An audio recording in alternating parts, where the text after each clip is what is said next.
오늘 시간에는 주만 바라볼지라는 제목으로 하나님 말씀 증거하도록 하겠습니다. 사진을 보시면 재미있는 해바라기 사진이 있습니다. 한국에서 해바라기 축제를 했는데 그 축제에 참석했던 사람들의 일부가 해바라기 씨앗을 이렇게 파내가지고 사람의 얼굴 모양으로 저렇게 그려 넣었습니다. 옆에 있는 말씀 내용 한번 같이 한번 읽어볼까요? 시작. 잘 된다 하여 교만하지 않고 안 된다 하여 낙심하지 않고 해바라기가 해만 바라듯 주바라기는 주만 바란다. 해바라기 꽃은 참 신기한 꽃입니다. 해를 향해서 움직입니다. 항상 해를 따라다닙니다. 해바라기만 있는 것이 아니고 주바라기가 있습니다. 주바라기는 항상 주님만 바라보는 자입니다. 어떤 상황 속에서도 주님만 바라봅니다. 일이 잘 될 때에는 교만하지 않기 위해서 주님을 바라보고, 일이 잘 안 될 때에는 낙심하지 않기 위해서 주님을 바라봅니다. 오늘 성경 말씀에는 여호사밧 왕에 대한 말씀이 나옵니다. 여호사밧 왕의 인생은 무엇을 바라봐야 하는지를 가르쳐 줍니다. 시선을 어디에다가 두고 살아야 하는지를 말씀을 하고 있습니다. 하나님께서 오늘 말씀을 통해서 우리에게 어떤 은혜와 또 결단을 주실지 함께 나누기를 원합니다. 첫 번째, 두 마음을 품어 시선이 나누어지지 않도록 해야 합니다. 여호사밧 왕은 남유다 왕국의 제4대 왕이었습니다. BC 873년부터 848년까지 25년 동안을 왕으로 다스렸습니다. 성경이 평가하는 여호사밧 왕의 전체적 평가는 선한 왕입니다. 하지만 성경을 자세하게 읽어보면 여호사밧 왕에 대한 평가는 잘한 것과 잘못한 것이 반반 나뉘어지는 것을 보게 됩니다. 여호사밧 왕이 무엇을 잘했을까요? 핵심적으로 요약을 해보자면, 첫 번째 화면 보여주시고, 다윗의 길로 행하고 바알 우상 숭배를 하지 않았습니다. 레위 사람들을 보내서 백성들에게 율법을 가르쳤습니다. 유다 전역에 견고한 요새와 국고성을 건축했습니다. 용맹스러운 군사들을 많이 두었습니다. 재판 제도를 개혁을 하고 뇌물 없는 공정한 재판을 하게 했습니다. 나라가 태평했고 하나님께서 사방에 평강을 주셨습니다. 여호사밧 왕은 잘한 것이 많았습니다. 그 어떤 왕보다도 업적을 많이 남겼습니다. 첫째로는 신앙적으로 믿음을 참 잘 지켰습니다. 우상 숭배를 하지 않았고, 종교개혁까지는 아니었어도 하나님 중심의 신앙을 잘 지키고 있었습니다. 여호사밧 왕은 훈련도 시켰습니다. 레위인들을 먼저 훈련을 시켜가지고 리더로 세우고, 그 레위인들을 각 마을과 집으로 보내가지고 하나님의 백성들을 말씀으로 가르치고 양육하고 훈련을 했습니다. 어쩌면 여호사밧 왕이 제자 훈련을 한 것과 똑같습니다. 나라를 말씀으로 세워가기 위해서 먼저는 레위인들을 뽑아서 그 레위인들을 리더로 키워냅니다. 그리고 세움받은 그 리더들을 다 이제 파송을 시킵니다. 그래서 하나님의 말씀을 각 하나님의 백성들이 다 보고 듣고 하게 해 주었던 겁니다. 여호사밧 왕은 경제개발 계획도 수립을 했죠. 그래서 온 나라에 요새를 건축하고 또 국가재산을 보관할 수 있는 성들도 만들어 놓습니다. 군사력도 키워놨습니다. 많은 군사를 모집을 해서 군사들을 훈련을 시켜놨습니다. 법적으로도 공의가 실현되게 했습니다. 판사들이 뇌물을 받지 못하도록 하고 판사들이 법대로만 판결을 하게 해주었습니다. 그래서 억울한 판결을 받는 일이 없도록 했습니다. 그 결과 나라가 태평합니다. 하나님께서 참 많은 축복을 주셨습니다. 여호사밧 왕은 신앙적으로, 정치적으로, 경제적으로, 군사적으로, 법적으로 모든 영역에 있어서 통치를 잘 했습니다. 아마 북이스라엘 왕국의 19명의 왕, 남유다 왕국의 20명의 왕, 총 39명의 왕 중에서 여호사밧 왕의 업적을 따라갈 만한 왕이 없습니다. 여호사밧 왕은 그 어떤 왕보다도 대단한 업적을 이루었던 왕입니다. 그런데 거기에서 문제가 생기기 시작을 합니다. 여호사밧 왕이 잘 나갈 때, 잘 될 때 문제가 생기기 시작을 합니다. 여호사밧 왕이 시선을 잃기 시작합니다. 보지 말아야 될 것을 보고 만나지 말아야 될 사람을 만나고 손잡지 말아야 될 사람들하고 손을 잡기 시작을 합니다. 성경은 여호사밧 왕의 잘못을 또한 이렇게 핵심적으로 평가를 합니다. 첫 번째, 화면 봐주시고요. 부귀와 영광을 크게 떨쳤고 아합 과문과 혼인함으로 인척 관계를 맺음. 이 아합 왕과 연합하여 전쟁을 하게 되었고 아합 왕은 그 전쟁에서 죽게 되고 여호사밧 왕은 책망을 받게 됨. 3. 악한 또 다른 왕이었던 아하시아 왕과도 교제를 하고 연합하여 배를 만들고자 했으나 하나님께서 그 배를 파괴해 버리심. 네 번째, 여호와 보시기에 정직하게 행하였지만 산당만은 철거하지 않으므로 백성이 여전히 마음을 정하여 하나님께 돌아오지 못하게 함. 여호사밧 왕이 가장 잘못했던 것은 무엇이었냐면 하나님께서 그렇게 싫어하셨던 아합 왕과 사돈 관계를 맺은 것입니다. 아합 왕은 악한 왕이었고 그 왕비는 이세벨이었고 이세벨 왕비는 극렬한 우상 숭배자였고 살인도 서슴지 않는 악한 여인이었습니다. 그런데 아합 왕과 이세벨 왕비 사이에 아달랴라고 하는 딸이 한 명 있었습니다. 공주였겠죠. 아달랴는 아버지 어머니 악한 행실을 닮은 악한 공주였습니다. 그럼에도 불구하고 여호사밧 왕이 자기 아들하고 아합 왕의 딸하고 정략 결혼을 시켜버립니다. 여호사밧 왕이 아달랴를 며느리로 맞이한 것은 최대의 실수였습니다. 왜 여호사밧 왕이 아합 가문하고 이 사돈 관계를 맺으려고 했을까요?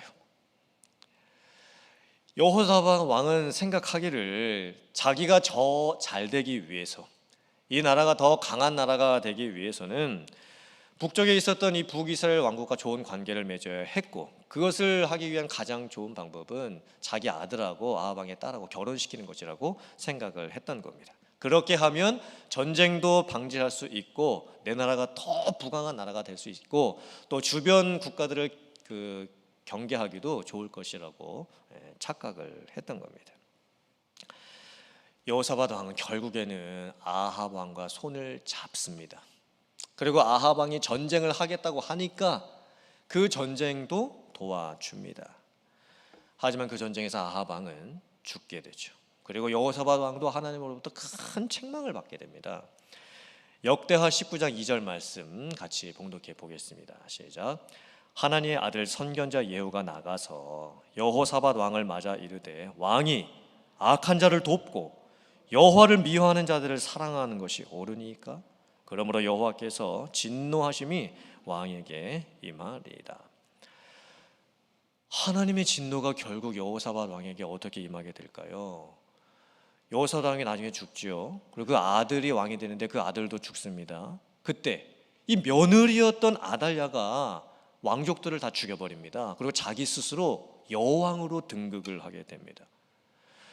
남유다 왕국의 역사 가운데에 아달랴는 하나님이 세우셨던 왕이 아니었습니다. 자기 스스로가 여왕에 오릅니다. 그리고 여호사밧 왕의 가문에 남아 있었던 모든 왕족들을 다 죽여버립니다. 왜 여호사밧 왕이 이렇게 됐을까요? 보지 말아야 될 것을 보고 만나지 말아야 될 사람을 만나고 손잡지 말아야 될 사람과 손잡았기 때문입니다. 시선을 잘못 두었습니다. 마음이 나뉘어져 버린 겁니다. 두 마음을 품게 되었습니다. 한편으로는 하나님을 향한 마음도 갖게 되고 다른 한편으로는 세상을 향한 마음도 갖게 되었던 겁니다. 한편으로는 하나님을 의지해서 이 나라를 잘 통치하려는 그런 좋은 마음도 가졌지만 다른 한편으로 인간적인 마음으로서 아합 왕과 손잡아 가지고 그 동맹관계 속에서 잘 해보려고 했던 그 마음이 두 개로 갈라지고 나뉘어졌던 겁니다. 더 안타까운 것은 여호사밧 왕이 그러면 아합 왕과 손잡게 된 것 때문에 큰 하나님의 진노와 심판을 받게 되었으면 정신을 차려야 됐었는데, 여호사밧 왕이 또 한 번 누구의 손을 잡습니다. 이번에는 악한 왕이었던 아하시아 왕이었습니다. 아하시아 왕하고 동맹관계를 맺는 거예요. 뭘 하려고 했느냐? 배를 멋지게 크게 만들어 가지고 해상 무역을 잘해서 돈 많이 벌고 싶은 욕심이 있었기 때문입니다. 여호사밧 왕은 당대에 비전이 큰 사람이었습니다. 남들이 생각하지 못하는 일들을 생각하는 사람이었습니다. 그리고 다른 사람들이 해내지 못하는 일을 자기는 해내고 싶었던 사람이었습니다. 그래서 당시의 다시스, 오늘날로 하면 스페인, 그곳까지 갈 수 있는 큰 무역하는 배를 만들어서 스페인으로부터 금을 싣고 와가지고 자기 나라에 갖고 오기를 원했던 거예요. 여호사밧 왕이 그렇게 하면 안 됐었죠. 사실 여호사밧 왕은 이미 충분했습니다. 이미 하나님의 은혜 받은 것도 충분했고 하나님이 주셨던 축복도 충분했습니다. 그리고 하나님만 바라보면 됐습니다. 그것으로 부족할 것이 하나도 없었습니다. 그런데 여호사밧 왕은 잘못된 비전을 꿉니다. 자기가 더 잘 되고 싶은, 가지지 말아야 될 마음을 갖게 됩니다. 그리고 자꾸만 시선을 다른 곳에 뺏기기 시작을 합니다. 하나님과 세상 사이에서 두 마음이 생겨버리는 거예요. 결국 어떻게 되는가? 하나님도 섬기지 못하게 되고 이 세상에서도 망하는 길로 가게 되는 거예요. 하나님의 심판을 받습니다. 결국에는. 야고보서 1장 6절 8절 말씀 같이 한번 봉독해 보겠습니다. 시작. 오직 믿음으로 구하고 조금도 의심하지 말라. 의심하는 자는 마치 바람에 밀려 요동하는 바다 물결 같으니 이런 사람은 무엇이든지 주께 얻기를 생각하지 말라. 두 마음을 품어 모든 일에 정함이 없는 자로다. 믿는 성도들은 마음이 양쪽으로 갈라지지 않도록, 마음이 나뉘어지지 않도록 조심해야 됩니다. 근데 이 마음이 기도할 때조차도 나뉘어집니다. 기도하는 그 시간만큼 하나님을 바라보는 시간이 없지요. 우리가 기도할 때만큼 하나님을 바라보게 되는 때가 없습니다. 그런데 우리가 심지어 기도할 때조차도 우리의 마음이 두 개로 나뉘어지게 되는 거예요. 의심이 뭘까요? 기도할 때 의심하지 말라고 하시는데 의심이 무엇이겠습니까? 이 의심이라고 하는 이 헬라어 뜻이 뭐냐면 사이를 뜻하는 디아라고 하는 단어하고 분리시키다라고 하는 크리노라고 하는 단어가 합쳐진 겁니다.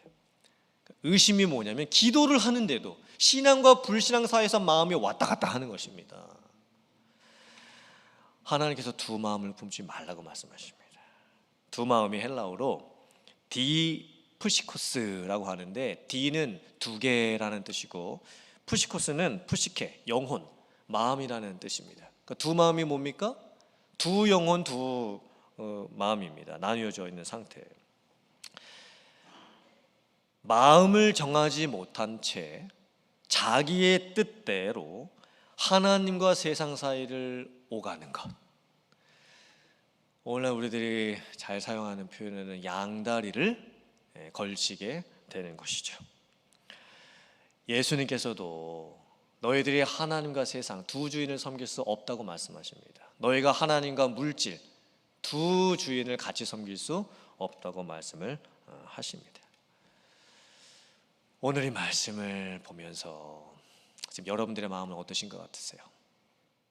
여러분들의 마음이 정말 온전히 하나님만 바라보는 그 하나의 마음으로 집중되어 계십니까?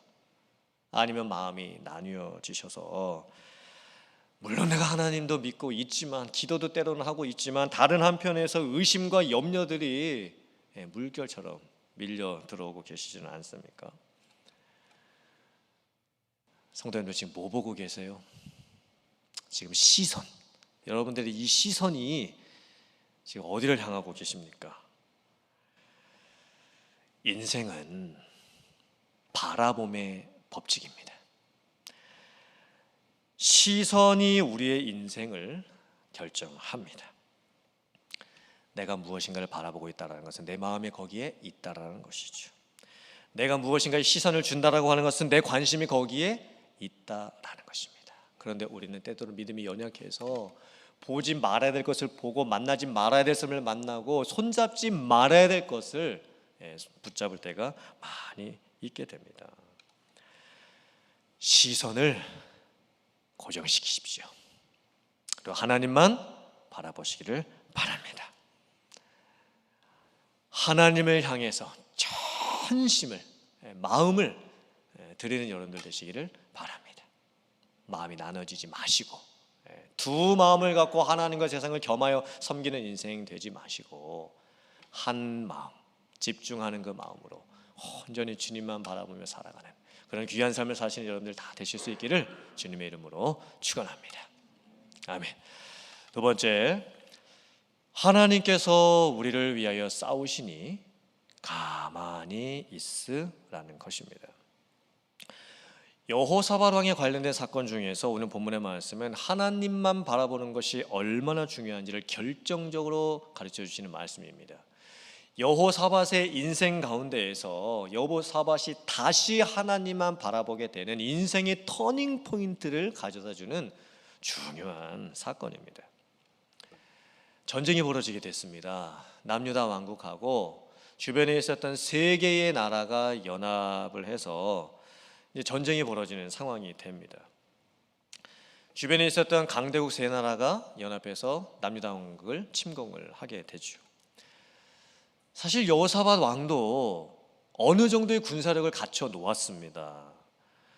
하지만 이 세 개 나라를 연합해서 들어오는 이 나라들하고 싸워내기는 역부족이었습니다. 거의 불가능했습니다. 그때 여호사밧 왕이 무엇을 하게 되는가? 드디어 이제 비로소 여호사밧 왕이 자기의 낯을 얼굴을 하나님을 향합니다. 그리고 전 백성에게 금식을 선포합니다.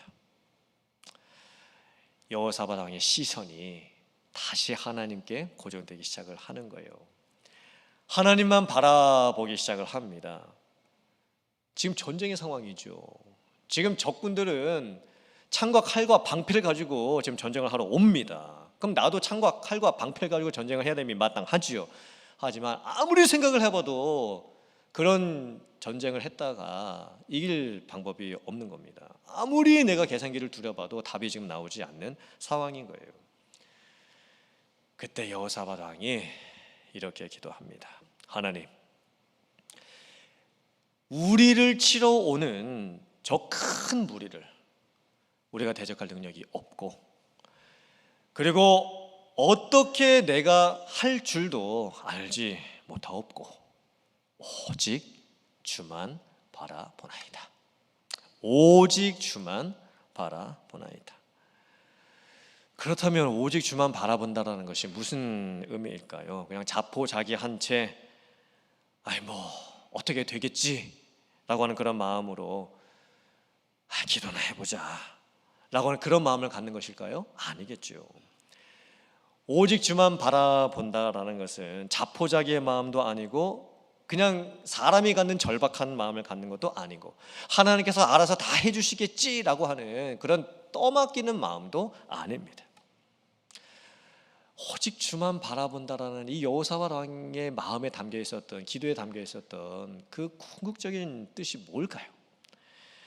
역대하 20장 6절 말씀입니다. 같이 봉독합니다. 시작.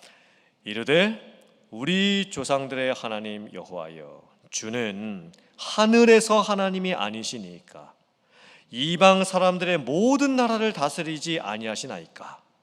주의 손에 권세와 능력이 있사오니 능히 주와 맞설 사람이 없나이다. 아멘이십니까? 아멘. 참 귀한 신앙의 고백이죠. 여호사밧 왕이 역사를 주관해 가시는 하나님을 고백하는 거예요. 과거와 현재와 앞으로 있을 미래의 모든 세상의 역사를 움직여 가시는 하나님을 고백하는 겁니다. 여호사밧 왕의 기도를 보면 아브라함 사건부터 언급하면서 기도를 합니다. 아브라함에게 약속의 땅을 주셨던 하나님, 출애굽하고 난 이후에 이방 나라와 싸워서 가나안 땅을 마침내 정복하게 하셨던 하나님, 솔로몬 왕을 세우셔서 솔로몬 왕이 성전을 건축하고 난 후에 나라가 위기에 빠졌을 때 하나님의 백성들이 이 성전을 향해서 그 위급한 상황에서 기도를 하게 되면 하나님께서 그 모든 기도를 들어주시겠다고 하는 그 약속까지도 다 기억을 합니다. 그리고 고백을 하는 거예요. 내가 믿는 하나님은 과거, 현재, 미래 가운데에 모든 역사를 주관해 가시는 하늘의 하나님이십니다. 세상 모든 사람들과 세상 모든 나라를 다스리시는 하나님의 손에 권세와 능력이 있습니다. 이 세상에 아무리 뛰어난 사람이 있다 해도, 뭐 왕과 같은 사람이 있다 해도 어떤 사람도 하나님과 맞설 사람은 한 명도 없습니다. 참 귀한 신앙의 고백이지요. 여호사밧 왕이 오직 주만 바라보나이다. 이 고백은 나는 못하겠으니까, 나는 할 수 없으니까 그냥 하나님이 알아서 다 해주세요, 이런 떠맡기기식의 기도가 아닌 겁니다. 아브라함이 2166년대 사람이고 여호사밧 왕이 870년대 사람이니까 거의 1300년의 차이가 나는 거예요. 여호사밧 왕은 하나님을 기억해내면서 1300년 전부터 역사하셨던 그 하나님을 기억을 해냅니다. 과거 현재를 움직여 가신 그 하나님께서 오늘 여기에서 나에게, 이 백성들에게 하나님의 역사를 보여주셔달라고 그렇게 기도를 하는 거예요. 출애굽을 할 때 하나님의 백성들이 당했던 상황이 어땠냐면, 애굽에서 탈출은 했지만 바다가 가로막았습니다. 그 앞에 홍해가 놓여지게 됐습니다. 도저히 건널 수가 없는 홍해였습니다. 앞에는 바다였고 뒤쪽으로는 애굽에서 군대들이 쫓아오고 있습니다. 다 죽게 되는 상황입니다. 그때 모세가 이렇게 하나님의 백성들에게 선포를 합니다. 출애굽기 14장 13절부터 14절 말씀 같이 봉독합니다. 시작. 모세가 백성에게 이르되 너희는 두려워하지 말고 가만히 서서 여호와께서 오늘 너희를 위하여 행하시는 구원을 보라. 너희가 오늘 본 애굽 사람을 영원히 다시 보지 아니하리라. 여호와께서 너희를 위하여 싸우시리니 너희는 가만히 있을지니라. 가만히 서서, 그리고 너희는 가만히 있을지니라. 하나님께서 행하시는 구원을 보라. 하나님께서 너희를 위해서 친히 싸우시는 그것을 보라. 근데 사실 상황이 안 맞는 말씀 선포죠. 지금 앞에는 홍해가 가로막아 있고 바다는 지금 휘몰아치고 있는 상황입니다. 뒤쪽으로는 애굽 군대들이 쫓겨오고 있고 지금 그 군대로 인해서 죽임을 당할 수도 있는 상황입니다. 그러니까 뭐라도 해봐야 되는 상황 아니겠습니까? 뭐 이래 죽나 저래 죽나 뭐라도 한번 해보고 돼야 되는 그런 상황이 아니겠습니까? 근데 하나님께서 가만히 있으라고 말씀하시는 거예요. 어쩌면 우리가 순종하기 가장 힘든 순종은 가만히 있는 겁니다. 가만히 있는 것이 때로는 가장 순종하기 어려운 순종입니다. 차라리 내가 앞에 나서가지고 무엇인가를 하는 게 쉽지, 하나님께서 너 가만히 있어라, 잠잠히 있으라, 그 말씀을 순종하고 내가 위급한 상황에 닥쳤는데 아무것도 안 하고 가만히 있는다. 이거 대단히 순종하기 어려운 말씀인 겁니다. 그럼 하나님께서 가만히 있으라고 하셨던 뜻이 자포자기한 채로 가만히 있어라, 포기한 상태로 가만히 있어라, 이런 뜻이겠습니까? 아니겠죠. 하나님만 온전히 바라보고 하나님께서 행하실 구원을 바라보고 하나님께서 인도해 주실 것을 믿음으로 바라보고 하나님께서 행하실 그 역사를 바라보고 잠잠히 있으라는 말씀입니다. 기도는 하나님께서 일하실 타이밍을 만들어 드리는 것입니다. 기도하지 않고 내가 하면 하나님께서 내 삶에 간섭하실 수가 없습니다. 내가 다 하려고 하는데 하나님께서 어떻게 내 삶에 간섭을 해 주시겠습니까? 그래서 때로는 하나님께서 가만히 있으라고 말씀을 하시는 거예요. 하나님이 다 하시겠다고. 그리고 하나님을 바라보라고 말씀을 하시는 겁니다. 하나님께서 레위 사람 야하시엘을 감동하게 하셔서 여호사밧 왕과 하나님의 백성들에게 이렇게 선포하게 하십니다. 너희는 이 큰 무리로 인하여 두려워하거나 놀라지 말아라. 이 전쟁은 너희에게 속한 것이 아니요 하나님께 속하였노라. 아멘. 전쟁의 승패가 사람에게 달려있지 않다는 말씀이죠. 전쟁의 승패가 하나님께 달려있다는 말씀입니다. 결국 여호사밧 왕이 어떻게 전쟁에서 승리를 하게 될까요? 여호사밧 왕이 칼과 창과 방패를 앞세워서 전쟁을 하지 않습니다. 군대 제일 앞 선봉에 누구를 배치하냐면 레위인들을 중심으로 해가지고 찬양하는 찬양대를 배치를 하게 됩니다. 그리고 이렇게 찬양하라고 명령을 내립니다. 여호와께 감사하세. 그의 인자하심이 영원함이로다. 정말 전쟁의 상황에 어울리지 않는 장면입니다. 지금 전쟁을 해야 되는 상황인데 어떻게 군사들 제일 앞에 찬양대가 서고 찬양대가 찬양하는 내용이 하나님께 감사하세. 하나님은 인자하신 하나님이시다. 이렇게 선포를 할 수가 있겠습니까? 참 어려운 말씀을 하나님이 주셨습니다. 그런데 하나님의 백성들이 여호사밧 왕이 그대로 순종을 합니다. 제일 앞에 찬양대가 서고 하나님을 찬양하는 찬양을 선포하기 시작을 하는 거예요.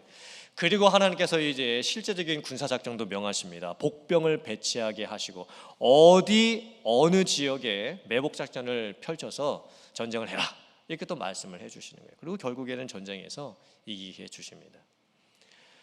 시편 107편 34절부터 34절 말씀 같이 봉독해 보겠습니다. 시작. 여호와께서는 강이 변하여 광야가 되게 하시며 샘이 변하여 마른 땅이 되게 하시며 그 주민의 악으로 말미암아 옥토가 변하여 염전이 되게 하시며 또 복을 주사 그들이 크게 번성하게 하시고 그의 가축이 감소하지 아니하게 하실지라도 다시 압박과 재난과 우환을 통하여 그들의 수를 줄이시며 낮추시는도다. 하나님이 하시는 일을 잘 보세요. 때로 하나님께서는 광야가 변해가지고 강이 되기도 해주십니다. 그런데 반대로 하나님께서는 강이 변해서 광야가 되시게도 만들어 버리십니다. 하나님께서는 때로 크게 번성하게 하셔서 내가 기르는 가축의 숫자가 줄어들지 않도록 또 해주십니다. 그런데 하나님께서는 때로는 또다시 나에게 재난도 주시고 우환도 주셔서 내가 가지고 있었던 그 가축의 숫자를 줄여버리십니다. 그리고 우리를 낮추어 버리십니다. 왜 하나님께서 이렇게 하시는 걸까요? 우리가 기고만장하면 내가 높이 서면 다 내 눈으로 보려고 합니다. 다 내 눈으로 보려고만 합니다. 그런데 우리가 낮아지면 볼 건 하나님밖에 없습니다. 그래서 하나님께서 때로는 낮추실 때가 있는 거예요. 하나님만 바라보라. 사랑하는 성도님들, 나의 조바심, 나의 염려, 나의 자신감, 나의 이력서, 나의 백 이제 다 내려놓으세요. 그리고 여러분의 마음이 나누어져 계시다라면 먼저 여러분들의 마음부터 하나님께 집중을 하셔야 됩니다. 그리고 고백해 보세요. 믿음의 고백, 신앙의 고백을 한번 해보세요. 나의 하나님은 과거와 현재와 미래의 이 모든 세상을 움직여 가시는 하나님이시다. 하나님의 손에 귀와 영광과 능력이 달려 있다. 그 어떤 누구도 내가 믿는 하나님을 당해낼 자는 이 세상에 없다. 주만 바라볼지라. 이 믿음의 고백이 우리들의 믿음의 고백이 되어야 될 줄 믿습니다. 여러분의 인생 가운데 기적을 베풀어 주실 그 하나님을 바라보시기를 바랍니다. 한 분 하나님을 하나의 마음으로 바라보시고 그 하나님께서 어떻게 여러분들의 삶에 역사를 해주실지, 이 교회에, 이 세상에 역사를 해주실지 그 하나님을 온전히 바라보며 승리해 가시는 여러분들 다 되시기를 주님의 이름으로 축원합니다. 아멘.